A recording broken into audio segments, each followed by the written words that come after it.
तो भाई कैसे बैठे हो आप यहाँ?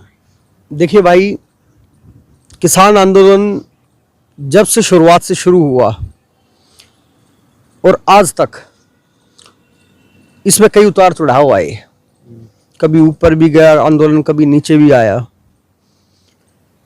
मैं जो कहना चाहता हूं वो ये कि एक बार आंदोलन 26 तारीख के बाद में जो है, एक बार आंदोलन नीचे आया जब राकेश टिकैत रोए, उनके आंसू दुनिया ने देखे, फिर आंदोलन बढ़ा। अब आंदोलन दोबारा से नीचे आया है। आप देखिए कि काफी सारे तंबू जो हैं वो उखड़ के जा चुके हैं। काफी क्या, सारे ही तंबू उखड़ चुके हैं, बिल्कुल खाली हो गया है। जगह जगह लोग, इसके सिवा कुछ नहीं दिख रहा। जगह जगह लोग जो हैं छिदे छिदे कहीं कहीं वो बैठे भी हैं। संख्या कम हो सकती है, खत्म नहीं हुआ है। मेरा जो मानना है कि आंदोलन जब तक खत्म नहीं होगा, जब तक एमएसपी की गारंटी का कानून नहीं बन जाएगा। ये नीचे जरूर आया है आंदोलन, लेकिन आंदोलन खत्म नहीं हुआ है। जो लोग अपने घरों की तरफ गए हैं, हो सकता है वो आंदोलन की लड़ाई लड़ लड़ के थक गए हों, वो रिफ्रेश होने गए हों। अब आगे इस आंदोलन के रूप बदलेंगे। देखिए, एक बात थी कि एमपी का गेहूं खाना हर आदमी चाहता है, लेकिन एमपी के किसान को उसका एमएसपी का मूल्य कैसे मिले उसके बारे में कोई सोचता नहीं है। हमें लेबर चाहिए तो एमपी की चाहिए, लेबर चाहिए झांसी की चाहिए, लेबर चाहिए वहाँ दूर की चाहिए। क्या हम उन लोगों को हमेशा गरीब बनाए रखना चाहते हैं?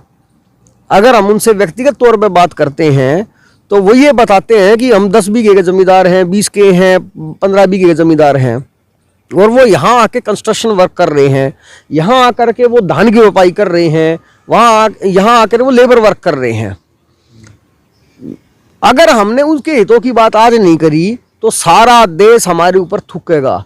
आज हम तो ये कानून वापस करा कर उल्टे भाग जाएंगे, लेकिन पूरे देश की जो निगाहें हरियाणा और पंजाब पे थी, मैं अपनी माटी, अपने हरियाणा पे, अपने पंजाब पे, क्योंकि हम भी पुराने पंजाब का हिस्सा थे। इस आंदोलन का मेन मुद्दा तो ये था, ये काले कानून वापस हो। भाई, ये सिर्फ पंजाब का मुद्दा था। मुद्दों की दो की लड़ाई थी। एक तो जो है कृषि कानून रद्द हो और एमएसपी की गारंटी का कानून बने। एक मांग को दबाया गया एसकेएम के द्वारा। एसकेएम के खुद नेताओं ने ही जो है पॉलिटिकल साजिशें करके इस आंदोलन को दबाया गया है।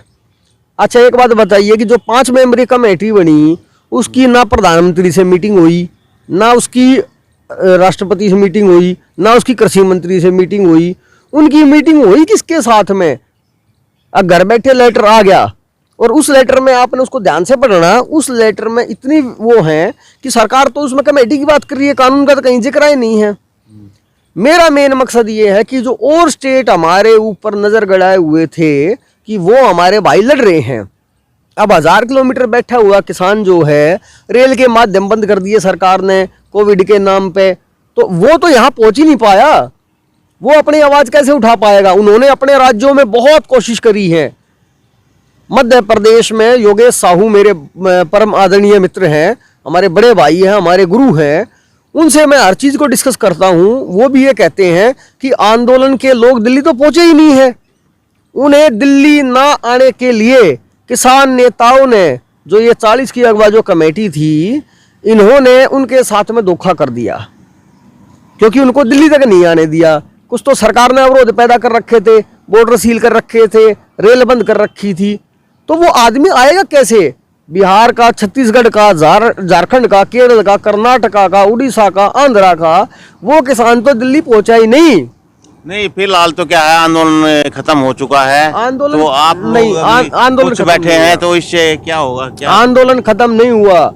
जो लोग ये कहते हैं कि आंदोलन 13 महीने चला, तो 13 महीने में आज 6ठा दिन और हो गया है। भूख हड़ताल पे बैठे हैं प्रदीप धनखड़, अखिल भारतीय न्यूनतम समर्थन मूल्य संघर्ष समिति के अध्यक्ष हैं, और मैं शुरू से ही इस आंदोलन में जो है लगा हुआ था। और उसके बाद तक, जब तक ये ज्वाला जलती रहेगी ना, तब तक मैं इसके बुझने नहीं दूंगा। आप किस लिए बैठे हैं यहाँ पे? देखिए, अखिल भारतीय भूमिहीन संघर्ष समिति जो है वो शुरू से आंदोलन में लगी रही। आप देखिए कि मैं इस आज तक 3 यूनियनों ने मेरे को पद दिए, मेरा सम्मान करा। एक तो अखिल भारतीय भूमिहीन संघर्ष समिति यहाँ पे क्या कर रही है? अखिल भारतीय भूमिहीन संघर्ष समिति प्रदीप धनखड़ और किसान आंदोलन के पहले से समर्थन में थी, आज भी उनका समर्थन में ही है। मेरे को भारतीय किसान मजदूर संयुक्त यूनियन ने भी राष्ट्रीय युवा अध्यक्ष बनाया था। भारतीय किसान यूनियन, किसान उत्थान का मैं आज भी राष्ट्रीय युवा अध्यक्ष हूँ। वो चीज है कि भाई मेरा एक यूनियनों ने मेरे थ्रू अपना मैसेज पहुंचाया। भाई है आरिफ राजपूत, संरक्षक है, सरदार सुखदेव सिंह ब्रिक उसके अध्यक्ष हैं। हम लोग शुरू से आंदोलन में लगे हुए हैं, आंदोलन में शुरू से भागीदारिता है। लेकिन मेरा कहने का मतलब ये है कि मैं अपने हरियाणा के ऊपर ये दाग नहीं आने दूंगा। लेकिन ये जो प्रदीप धनखड़ जी हैं, हाँ। ये तो 40 कमेटी मेंबर में थे ना, एक आदमी। देखिए एसकेएम के मेंबर थे, 40 मेंबर कमेटी में नहीं थे। अच्छा। ये एसकेएम के मेंबर थे। एसकेएम की जनरल गवर्निंग जो बॉडी थी उसके मेंबर थे प्रदीप धनखड़। इन्होंने जब बार बार आवाज उठाई कि एमएसपी की मांग को प्राथमिक मुद्दा कर करके कानूनों में कुछ अच्छे संशोधन करके कुछ प्रावधान अच्छे निकाले जा सकते हैं, तो उनकी पंजाब की जो जत्थेबंदियां थी उनकी एकमात्र मांग ये थी कि कानून रद्द हो। हम उस पर भी सहमत हैं कि कानून रद्द होने चाहिए, लेकिन साथ में जो इस देश की आजीविका बढ़ाने का जो मुद्दा था, जो किसान और मजदूर को जो बचाने का मुद्दा था, उसकी सांसों को जो बचाने का मुद्दा था, उसको तो हमने लपेट दिया, उसको तो हमने कमेटी के जासे में लपेट 3 दिसंबर पे यहाँ पे मतलब टिकरी बॉर्डर पे पूरे हरियाणा खाप की मीटिंग हुई है। हरियाणा की खापों की मीटिंग हुई। हरियाणा की खापों की अध्यक्षता करी जय सिंह अलाउद जी ने, मेरे पड़ोसी गांव के हैं। उन्होंने वो करी और उन्होंने एक पत्र भी लिख कर दिया एसकेएम को कि जब तक एसकेएम जो है तब तक आंदोलन खत्म ना करे जब तक कि एमएसपी का गारंटी कानून ना बन जाए। लेकिन हमारी खापों के पत्र को दरकिनार करते हुए एसकेएम ने फैसला लिया। और बात यहाँ केवल खापों की नहीं है, आप समझिए कि बाकी की 27 स्टेट हमारे ऊपर नजर लगाए हुए हैं। वो आस भरी निगाहों से देख रही थी, अब हम उनको क्या मुंह दिखाएंगे। मैं ये एसकेएम ने ऐसा क्यों किया कि आपकी मांग नहीं सुनी गई? देखिए 32 जत्थेबंदियां हैं, वो एकमात्र पंजाब की थी। अच्छा। पंजाब के लोगों से जब बात करी गई, मीडिया के सूत्र ऐसे बताते हैं, कुछ हमारे पास उसके विजुअल भी है। रद्दू मानसा जो है पंजाब की जत्थेबंदियों में से एक थे। उन्होंने कहा कि हमारा केवल मुद्दा कृषि कानूनों का था, हमारा एमएसपी का कोई लेना देना नहीं है, हमारा मुद्दा ही जो है वो सिर्फ काले कानूनों को लेकर था। उन तक लेकिन जो हरियाणा आया एमएसपी की मांग लेके हाँ। और वो मतलब पंजाब का काम तो हो गया। देखो पंजाब का काम हो गया तो पंजाब के ज्यादातर का काम तो नहीं हुआ ना एमएसपी का। बात केवल हरियाणा की नहीं है, बात ये है कि वो इन 2 स्टेटों के अलावा जो किसान है उसको एमएसपी की गारंटी कैसे मिलेगी? सवाल तो वो है। अब हम देश दुनिया में जाएंगे, हम उनको क्या मुंह दिखाएंगे? कम से कम मैं और हमारे साथी, कम से कम हम ये नहीं चाहते कि दुनिया हमें ये कहे कि भाई ये काम हमने गद्दारी का करा। हम ऐसा कोई काम नहीं चाहते हैं जी। एमएसपी की मांग को ये मतलब एसकेएम ने क्यों नहीं सुना, मैं ये जानना चाहता हूँ। क्या कमी थी कि मतलब एसकेएम ने ये एमएसपी की मांग को मतलब सुना ही नहीं, रद्दी की टोकरी में डाल दिया? भाई देखो इसमें मैं बताऊंगा इसके पीछे रीजन क्या हो सकता है? रीजन क्या है कि पंजाब की जो जत्थेबंदियां हैं वो एकमात्र कानून का वो लेके आई थी मुद्दा। एमएसपी उनका कभी मुद्दा रहा ही नहीं। और जब हमने इसका विरोध करने की कोशिश करी तो उन्होंने एसकेएम से बाहर निकाला, अलग अलग तरह के टैग दिए, बीजेपी और संघ के आदमी बताया। तो मेरा कहने का जो जहाँ तक मैं समझता हूँ कि वो अपने मुद्दे पे पास हुए और बाकी देश की जनता को ठगा गया, ये मैं मानता हूँ। अब आगे की जो रणनीति है कि ये आंदोलन जो है बदस्तूर जारी था, जारी रहेगा। आंदोलन के रंग बदले हैं, कभी सिलेंडर ठा के भी आंदोलन हुआ है, कभी आंदोलन में रेल रोक को भी हुआ है, कभी आंदोलन में भूख हड़ताल भी हुई है, कभी आंदोलन में काले झंडे भी दिखाए हैं, कभी जेजेपी और बीजेपी के नेताओं का विरोध भी हुआ है।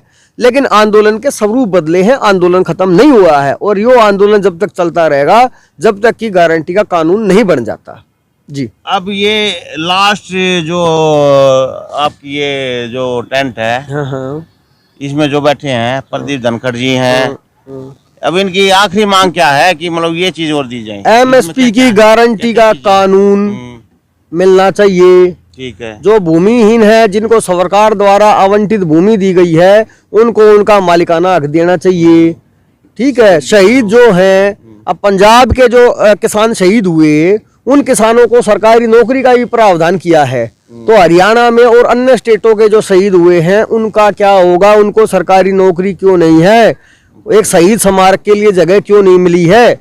आंदोलन तो अभी जारी रहेगा जब तक ये काम नहीं हो जाते। अब आप देखो कि एक 65 साल के आदमी ने कुंडली बॉर्डर से कूद करके जान दे दी। ये कितना बड़ा, मतलब मैं मानता हूं इन 40 जत्थेबंदियों को शर्म आनी चाहिए कि उसकी अगवानी कौन करेगा, कि उसकी दिल की जो व्यथा है उसको कौन सुनेगा।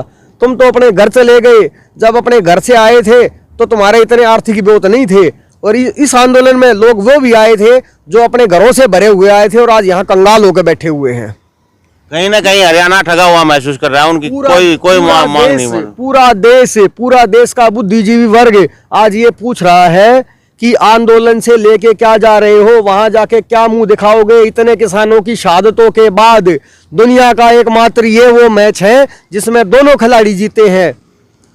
सरकार ये कहती है कि किसान जो है एमएसपी की गारंटी मांग रहे थे, हमने दोनों खिलाड़ी तो जीत नहीं सकते। जीत गए ना, मैं बता देता हूं कैसे।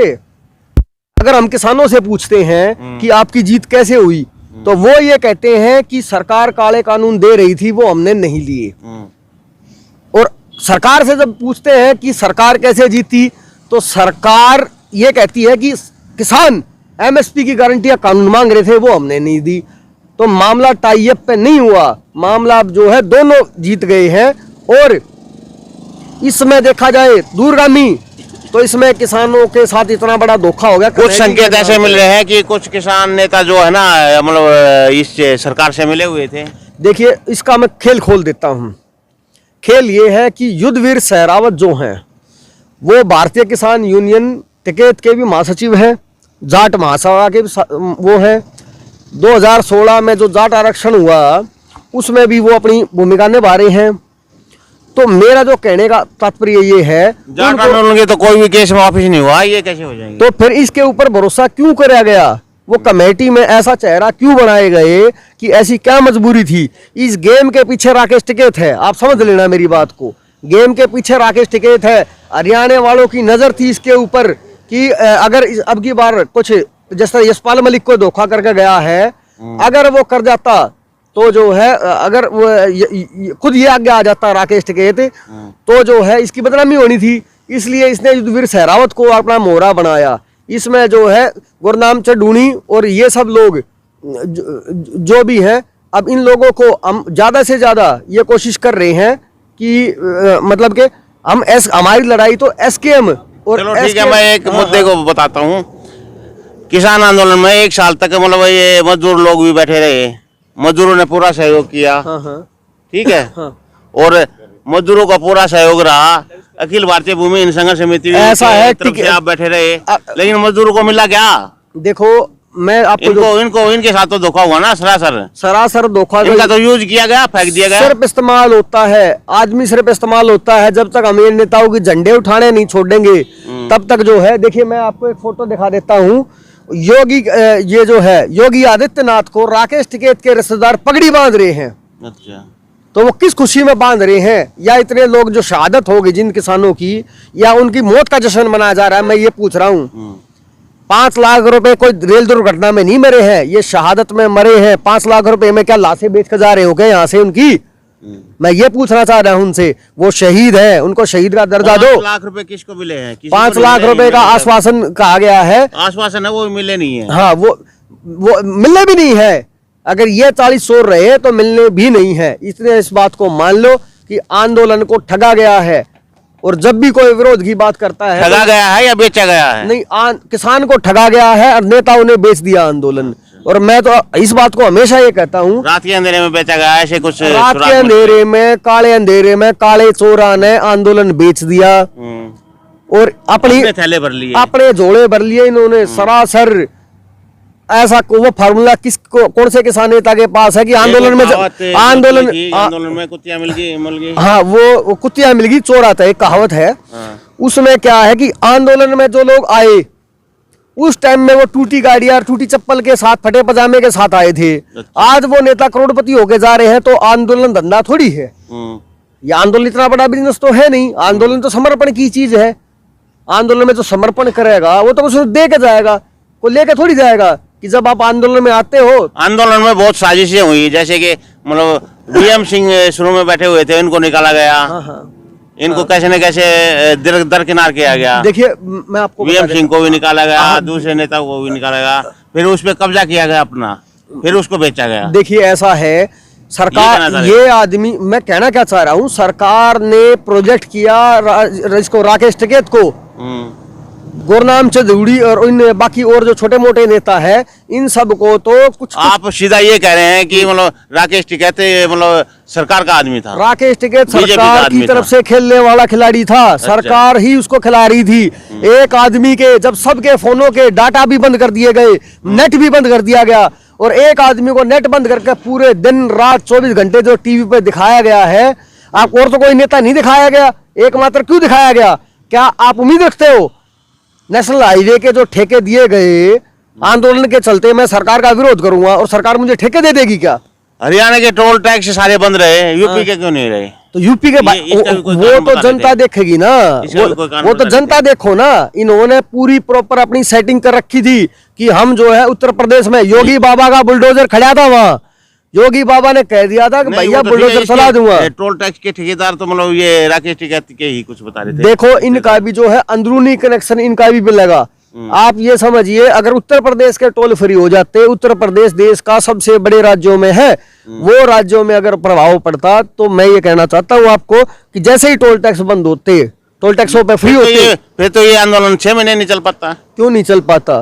क्यों नहीं चल पाता? हरियाणा में जब हो सकता है, हरियाणा की मिट्टी इसलिए नहीं चल पाता क्योंकि गवर्नमेंट पे दबाव हो जाता है।